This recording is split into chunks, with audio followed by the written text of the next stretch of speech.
Please join with me in pledging allegiance to the flag of our country. I pledge allegiance to the flag of the United States of America and to the republic for which it stands, one nation, under God, indivisible, with liberty and justice for all. Now call on Tom Teskey, accompanied by Josie Torres, for the national anthem. And Tom is one of our Vietnam veterans.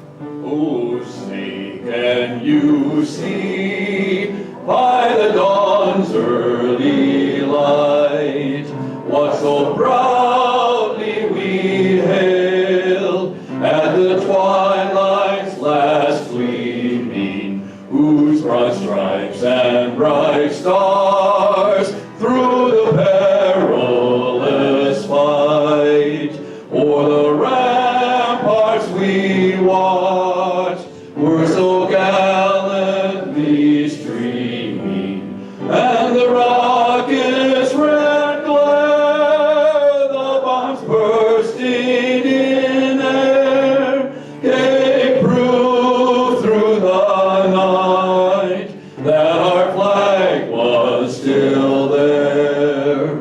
Oh, say does that star-spangled banner yet wave o'er the land of the free and the home of the brave?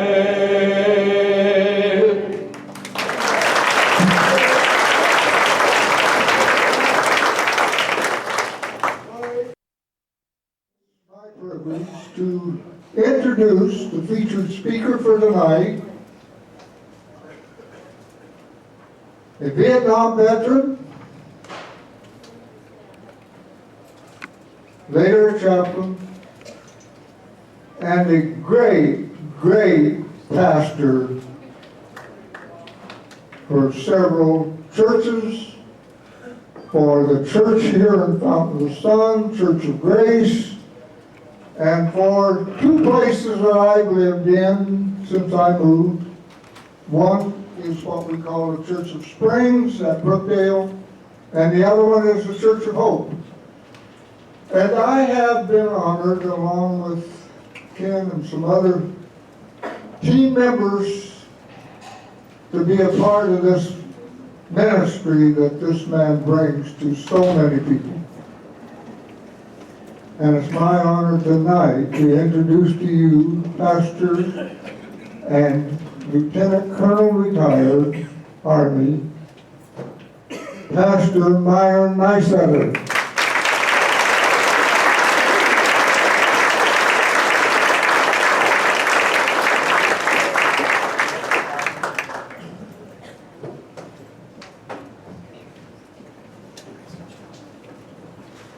Thank you.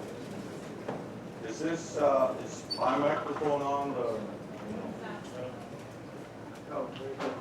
Maybe I'll use this one. I thought I turned it on. Yep, there. Maybe, can you turn it up just a little? I don't, maybe I better use this one. I'll use this one. That's all right.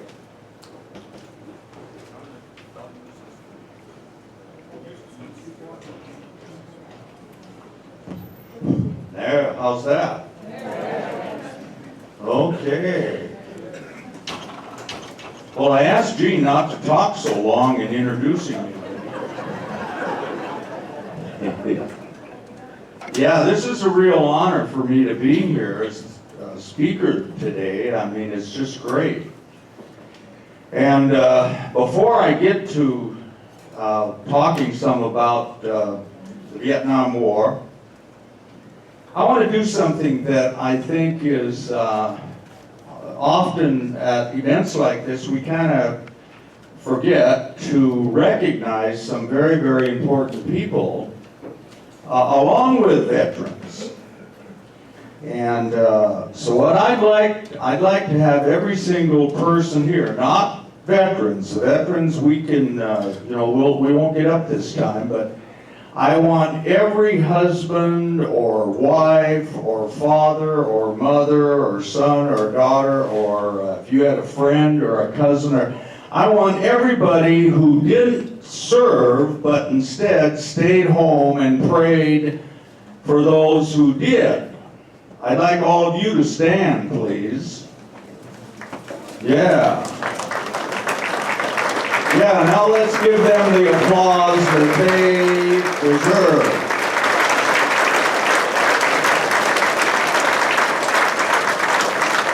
Yes, thank you. Thank you very much.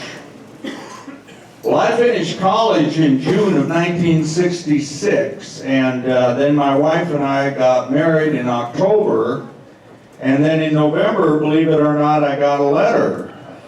And it said, "Greetings." Yeah, you got that letter, Ron, right? Yeah. And I was going to be drafted on January 17th, 1967. And instead I joined the Army on January 16th. I said, they're not going to draft me. So I joined the Army, and I joined the U.S. Army Security Agency. Any of you know something about that? Top secret. Yeah, we carry top secret clearances. And it was a 4-year enlistment. Everything else with the Army was 3, but this was 4 years, and they said that was because it cost money to clear us. And they actually did. The FBI went around to the neighborhood that I grew up in, a little dairy farming community in Washington. You can imagine what, some of the neighbors thought when an FBI agent shows up and start asking questions about this Nysether boy. I think some of them thought, well, I never did think he'd turn out to be very good. But that's what they did. And so then I went off to basic training in Fort Ord, California, and while I was in basic, they were running the clearance. And then on to Fort Devens, Massachusetts, to be trained as a traffic analyst, a 98C20. And we were involved in what was called SIGINT or ELINT, and we were under the NSA. We were involved in the interception of electronic communication. You had the intercept operators who intercepted the traffic, and then they gave it to the analysts, us guys, who tried to figure out what it meant. And then sometimes it went to the cryptanalysts if it was what was called low-level traffic. So I was trained at Fort Devens to be a traffic analyst. Half the class of about 50 went to Vietnam. So I joined the Army in January, went to basic, went to AIT, and then was in Vietnam by September. I remember one of the things that's kind of funny, I remember I had to go to a special enlistment person, the one in Everett, Washington, which was near where I grew up. When I went to see him about enlisting, actually I shouldn't say this, but I had applied for Air Force officer training. Pardon me, Army guys, but they wanted pilots and navigators, and I didn't qualify for either one. So I went running back to my friendly Army recruiter. And I said, well, what do you got for me? And he said, electronics. I said, electronics? I don't want electronics. I majored in political science and history in college. I wanted embassy duty in Paris or... So this Recruiter said, well, there is one other thing, but it's a 4-year enlistment. I said, 4? Yeah, he said, it's 4 years. I don't know anything about it. It's secret. You'll have to go to a recruiter in Seattle. So I thought, well, what the heck. So I went down to Seattle to my other friendly recruiter, and he told me, yes, it's a 4-year enlistment, and I said, oh, okay. And he said, what will I do? And he said, well, I can't be too specific about that, but it is in intelligence, military intelligence, which is not an oxymoron. Or maybe it is. Well, not that I was, frightened or scared or cowardly. I mean, far be it from me. But I did have to ask the question. Here's the way I phrased it. I said, well, I just got married a couple months ago, and boy, my wife is really concerned about me having to go to Vietnam. Not that I was, but... So I said, if I go for this, do you think I'll go to Vietnam? And he looked right at me and he said, the Army Security Agency is not in Vietnam. I said, so I won't go to Vietnam. He said, the agency's not in Vietnam. Okay.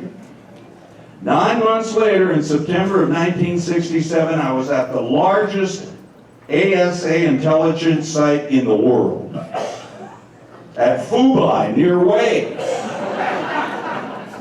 But it wasn't there. It wasn't there. See, it was classified. It was classified. We were the only enlisted soldiers that, normally the enlisted soldier wears a U.S. on one lapel in the khakis, right? And then your branch in the other. Only officers wear 2 U.S.'s, right? PFC Sheehan and I, who went over together, we had 2 U.S.'s with a PFC on the sleeve.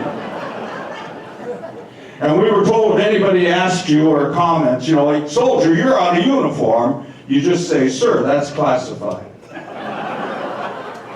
It didn't happen. Well, I served a year in Vietnam, and it was from September of 67 to September of 68. I was at Phu Bai, which was 7 miles south of Hue. So, of course, was there for the Tet Offensive, which began on January 30th at 2:30 a.m., 1968. I'm going to come back to that. But just to finish the little bio thing, I got out of the Army, went to seminary, went into the parish for 9 years, then went back into the Army as a chaplain. Chaplains are directly commissioned, so I got out as a Spec 5. The day I went back on active duty, I was a captain. That was kind of fun. And served 3 years active duty, then went back to the parish, served another 14 with the National Guard. So, as it says in the program, I did retire as an 05. Now, having said that, I brought this along because I want to talk about it for just a minute. This was given to me by some dear friends, and they have a friend who makes these signs. And they're made, they have legs so you can stick them in the ground if you want to. Some do that. But I had it altered so that it hangs on the patio, so it's under a roof at our house. Now, this was a surprise for me. So our friends called up my wife and they wanted to know what to put about the rank. And proudly served America, Vietnam War, then my name. But they didn't know for sure what to put down there. So my wife said, well, she said, I don't know. She said, he was an LTC chaplain. So they put that. you see. Can you see it over there? Well, it's pretty far. But when I saw that, I said, oh, it was beautiful. I mean, it's really nice, but I said, that's got to change. That's got to change. Because this says, I proudly served America, Vietnam War, but I wasn't a chaplain in Vietnam. I wasn't a colonel. When I was there, I was a Spec 4. That's like a corporal. And so then we just put U.S. ASA, U.S. Army Security Agency. Now, that's what I want to talk about for just a couple minutes. And I want every single Vietnam veteran to feel exactly the same way I do. It says, proudly served America. And that's the key. We proudly served this country. And we proudly served America in an honorable war. It doesn't make any difference what people said about it then or now. It was an honorable war. It began in 1954, and our responsibilities were primarily assistance, training. You see, in 1954, Vietnam was split in two. The North, communist, the South, not communist. Okay, we had alliances with South Vietnam, the SEATO, Southeast Asia Treaty Organization. We had alliances with that country in the same way we had alliances with the Republic of South Korea. Okay? And when North Korea invaded South Korea, the United States and its allies, not just the U.S., but also Australia, New Zealand, and other countries, Thailand in the case of Vietnam, the United States responded to that invasion. And we have Korean War veterans here. And the United States did what any great power would do. When an ally is invaded, you respond.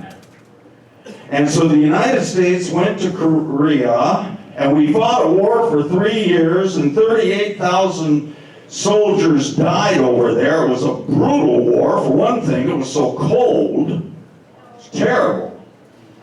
But Korea was an honorable war, because that's what great nations do. They keep their word.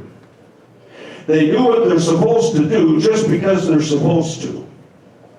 There was nothing to be gained in South Korea. What are you going to find in South Korea that you don't have more of here? And it was the same thing in Vietnam. We grow more rice in California than they grow in Vietnam. Vietnam was not about a great, awful, evil, imperialist America. Some people said that during the war, but they didn't know what they were talking about. They just went on, and a lot of, fake news isn't something new. You had it 50 years ago. Yes, you did. You had it 50 years ago. And the people of this country were often misled about the Vietnam War, and in some ways it's still happening. It's still happening. Now I want every Vietnam veteran here to feel proud of the service that you rendered to this country, because the Vietnam War was an honorable war. We did the right thing. The only problem in Vietnam is we had lousy commanders-in-chief. And let me explain how it's supposed to work. The commander-in-chief, whether it's Franklin D. Roosevelt, who was a great commander-in-chief, or Harry S. Truman, who was a great commander-in-chief, he says to his military, I want you to go in and I want you to accomplish the mission. Now get going. That's not what we had in Lyndon Baines Johnson or Richard M. Nixon. The war in Vietnam, the real war, started in March of 1965.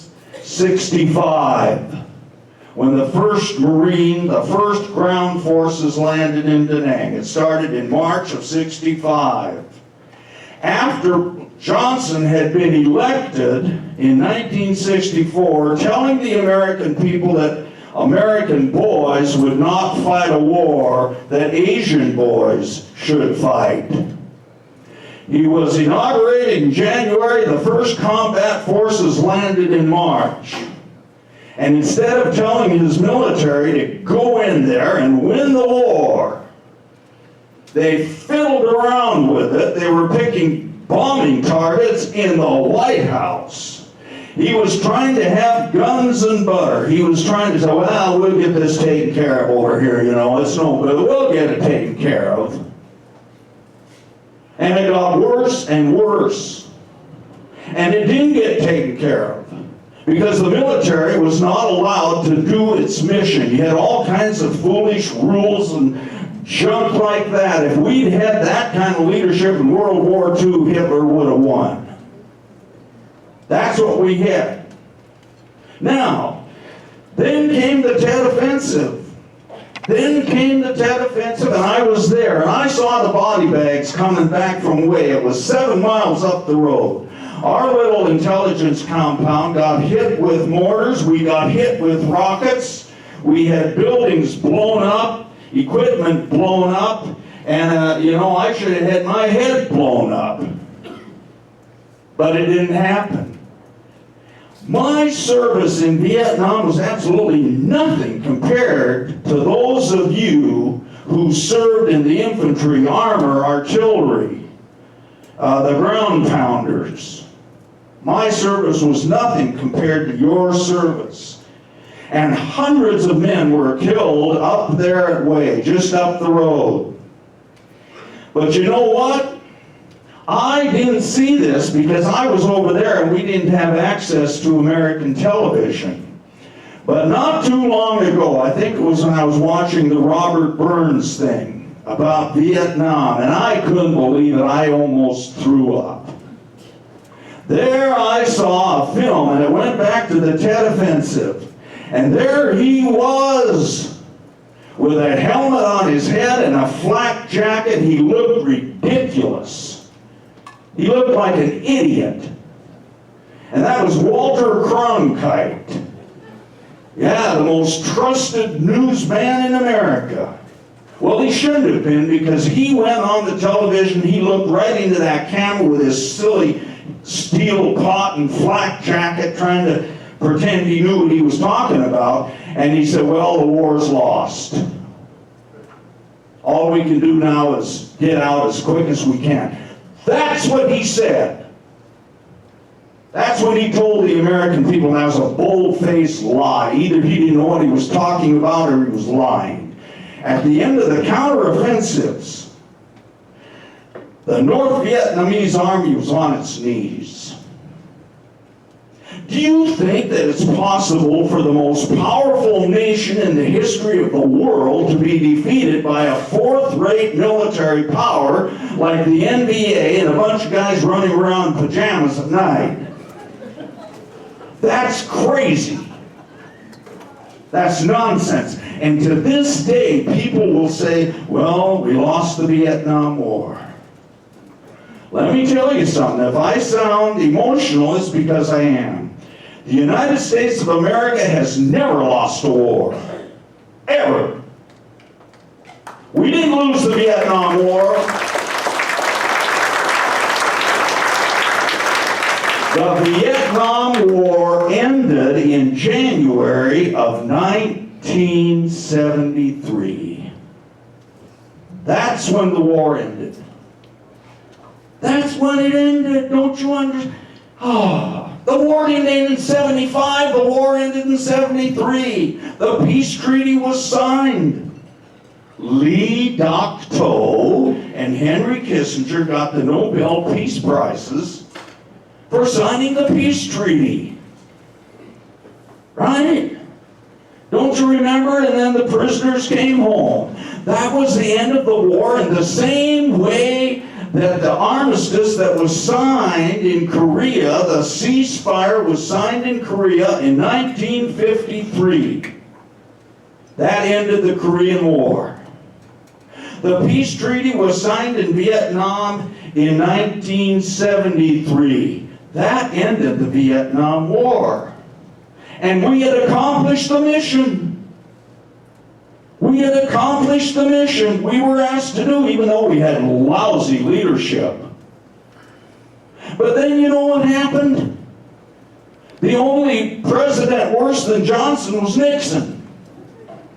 You see, I'm bipartisan.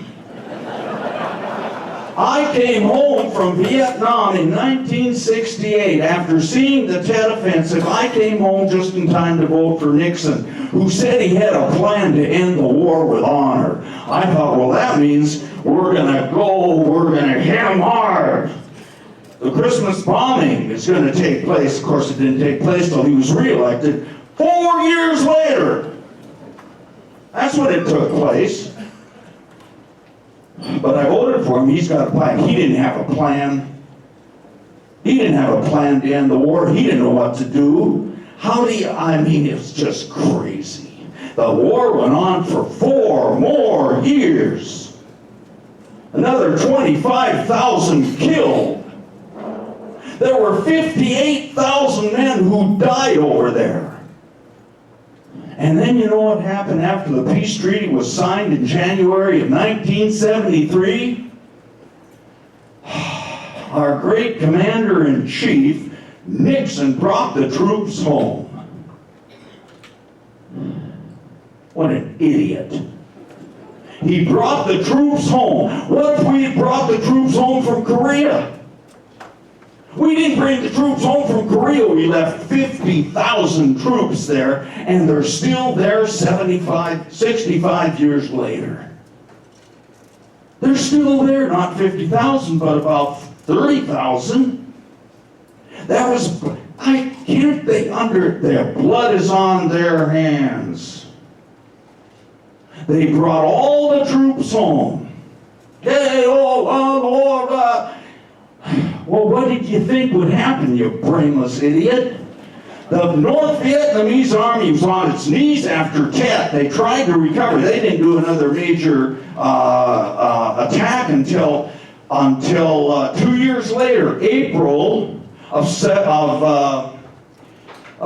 after Tet. They didn't do another one until 72. 72, that's what it was. Then the war ended in 73. They were on their knees. So they brought all the troops home, Well, what did you think would happen? And I remember some of my friends. That same ones, who when we came back, you go through the airport and they see you got ribbons. I never got spat on, but I got glared at. And it wasn't those young people's fault. They didn't know what the hell they were talking about or thinking about. It was Walter Cronkite's fault. He should have known better. But here's the deal. They brought the troops home. Is it all the domino theory? Well, what do you suppose happened? The troops came home in January of 1973, and in the spring of 1975, it took them 2 years to regroup. It took them 2 years to get enough power to do what they did in April of 1975. And what they did is they came roaring down out of the south. They smashed through Da Nang, they smashed through Nha Trang, they smashed into Saigon, and Saigon fell. And then you know what happened? South Vietnam went communist. Oh, what about the domino theory? Well, Laos went communist. Read about the Pathet Lao. And what about Cambodia? Read about Khmer Rouge. And you know what happened because the United States didn't act like the great power it was because we had despicable leaders at the top? What happened? I'll tell you what happened. 2 million people lost their lives.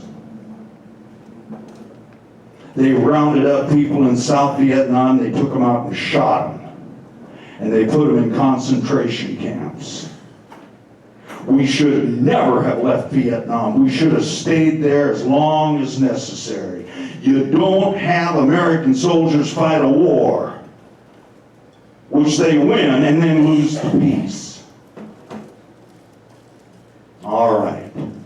I suppose I probably should stop my speech, but you see, I've been saying this for years. When people come, oh yeah, you were in the war we lost. And then I give them the speech I just gave you. So the next time somebody tells you that we lost the Vietnam War, you get their thinking straightened out. This country has never lost a war. And one more thing, and then I'll be done. Are you wanting me to finish up? As long as I have such a good audience. One more thing. And this is important. Oh, I get so furious. I saw a film of that worthless, good-for-nothing, lying John Kerry. Oh yeah, he tried to be president too. And he went before the Congress. He went before the Congress that in his jungle fatigues, and that long, creepy-looking hair, and he testified before the Congress that he had seen American soldiers committing atrocities. Remember that? Why didn't one of those brainless congressmen ask this question? Well, Mr. Kerry, weren't you an officer? Yes.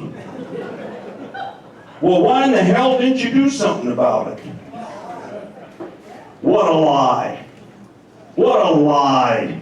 American soldiers, like every one of us here today, we're Vietnam veterans, and we served with the same honor and the same courage and the same devotion as those of you who served in Korea, who served in World War II, or have served at anywhere else at any time. Those people that lie. They lie about the war. They lie about those of us who fought it. And I just get sick of it. And I hope you do too. I hope you do too, because it's just not right. Okay, that's it. Thank you.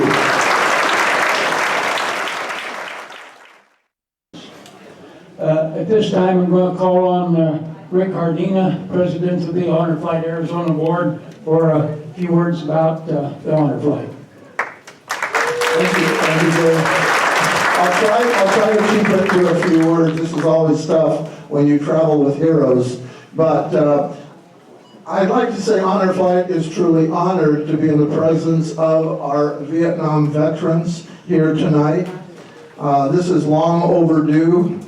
I will give you a little overview about what Honor Flight Arizona has accomplished, a little bit about our background and where we're headed. I have to start, though, again with Gene Gresham. This is the fourth night to remember. He's a World War II vet who could have ended with number 2 because those were for World War II vets. Nope, he did Night to Remember 3 for Korea, and guess what's tonight? We've got the Vietnam vets for the fourth Night to Remember. So Gene, stand up and one huge round of applause. Also want you to know, yes, a round of applause and standing ovation is appropriate. Nobody deserves it more good. Nobody deserves it more. And guess who is on the board of Honor Flight who is not acknowledged? Gene Gresham, who's a member of our board. I want everybody to know also, few of you do know, our speaker tonight presided. Wouldn't you leave it to Gene to have an on-the-ground honor flight where he lived for veterans World War II vets who could no longer travel, and surprised everybody. The families were out there waiting. These vets were getting suited up, didn't even know what they were in for, and what a night that was. So Gene, again, our heartfelt thanks to you. Heart of gold and deserves many more standing ovations. Back to the history of Honor Flight, we started in '05, a year after the World War II Memorial opened. When that memorial opened, 60 years after the end of World War II, 75% of the World War II veterans had already passed away. A physician's assistant treating some of the vets said, "Have you been to your beautiful museum or memorial?" And the answers were, "I'm too sick, the wife's too sick, we don't have the funds." So he proceeded to take, I believe it was 12 World War II vets to the memorial, free of charge, and that started it all. Since then, we have 130 hubs nationwide, and the original mission statement was to fly every World War II veteran, both male and female, to their memorial in DC at no cost to the veteran.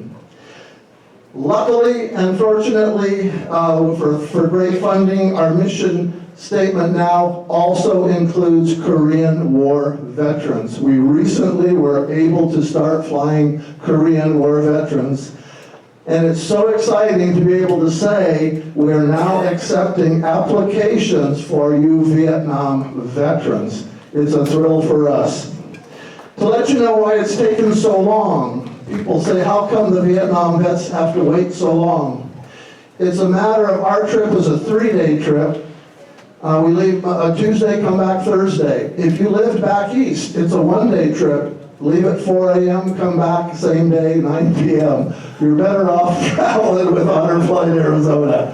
And it's a cost factor. It's a $900 trip if you go from here. It costs us. Back there, much less. Many are bused in and out. Back east, you will see Honor Flights carrying World War II, Korea, and Vietnam at the moment. But believe us, we are going as fast as we can, pedal to the metal, to get all of you to your memorial.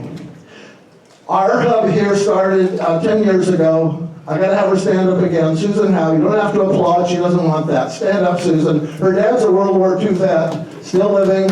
This lady is heart and soul of Honor Flight. 23 years almost on her own.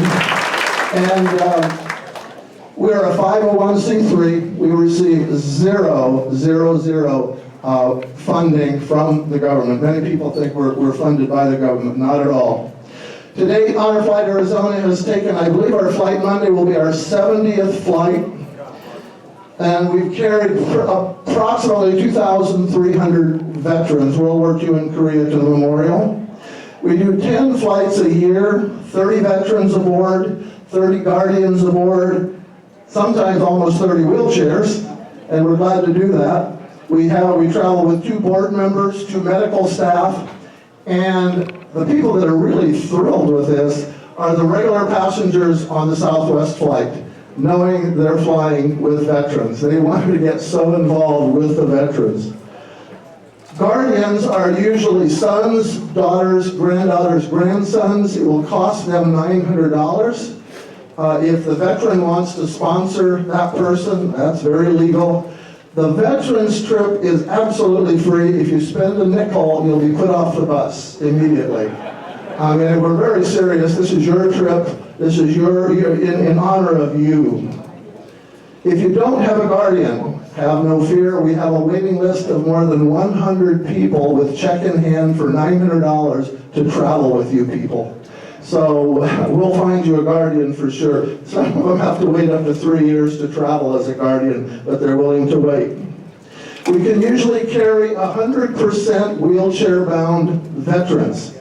If you run into a veteran who says, oh my God, no, I'm going to be a problem. If we have to carry the veteran aboard the plane, literally we will do it. We have a lift on the bus. If they require oxygen on the flight and in the hotel and on the trip, we can facilitate. If there's any other medical issue that you're concerned about, let us know, and our medical will deal with your medical, and we do everything we can to facilitate your trip.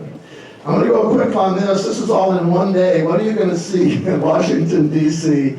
Up at 7 in the morning for breakfast, we get on the bus into D.C., starting off Arlington Cemetery, changing of the guard at Arlington, Women's Memorial, Marines Iwo Jima Memorial, FDR Memorial, Navy Memorial, Seabees Memorial, Air Force Memorial, World War II Memorial, Korean War Memorial, Vietnam Memorial, including the Women's Memorial at Vietnam, the Lincoln Memorial, Washington Monument, and then we settled in for dinner at Fort Myer, and after that we tuck you in for an hour ride and sleep back to the hotel in Baltimore. It's a long, long day and very memorable. Again, remember, we carry men and we carry women. Don't forget the women who served in these conflicts. The eldest World War II veteran we carried last year at age 104. He celebrated his birthday with us. He had a full head of gray hair and he walked the whole 3 days, brought photos of himself on stage in New York City with Gypsy Rose Lee. Went into World War II 12 years before America went into World War II in 1929. And stories he had to tell. He was in the Army Air Corps. At the moment, we probably got, I'm guessing, 250 or 300 Korean War, somewhere in there. We lose track as we keep flying. Veterans waiting. Southwest Airlines has donated millions of dollars worth of flights to our program. Anyone you know from Southwest, say thanks for what you do for Honor Flight. They will understand and they so deserve it.